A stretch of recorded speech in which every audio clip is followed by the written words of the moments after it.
മറ്റൊരു പ്രധാനപ്പെട്ട വാർത്തയിലേക്കാണ്. മുഖ്യമന്ത്രി പിണറായി വിജയന് പുതിയ കാർ വാങ്ങുന്നതിനായി തുക അനുവദിച്ച് ധനവകുപ്പ്. 1.10 കോടി രൂപയാണ് ധനവകുപ്പ് അനുവദിച്ചിരിക്കുന്നത്. അധിക ഫണ്ടായാണ് തുക അനുവദിച്ചത്. നിലവിൽ ഉപയോഗിക്കുന്ന 2 വാഹനങ്ങൾക്ക് പകരം വാഹനം വാങ്ങാനാണ് തുക അനുവദിച്ചത്.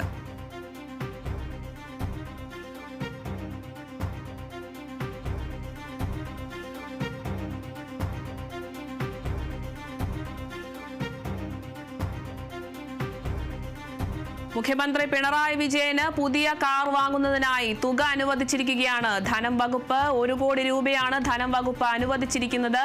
അധിക ഫണ്ടായാണ് തുക അനുവദിച്ചിരിക്കുന്നത്. നിലവിൽ ഉപയോഗിക്കുന്ന 2 വാഹനങ്ങൾക്ക് പകരം വാഹനം വാങ്ങാനാണ് ഇത്തരത്തിൽ തുക അനുവദിച്ചിരിക്കുന്നത്. ധനം വകുപ്പാണ്. 1.10 കോടി രൂപയാണ് ധനം വകുപ്പ് വാഹനം വാങ്ങുന്നതിനായി മുഖ്യമന്ത്രി പിണറായി വിജയന് അനുവദിച്ചിരിക്കുന്നത്.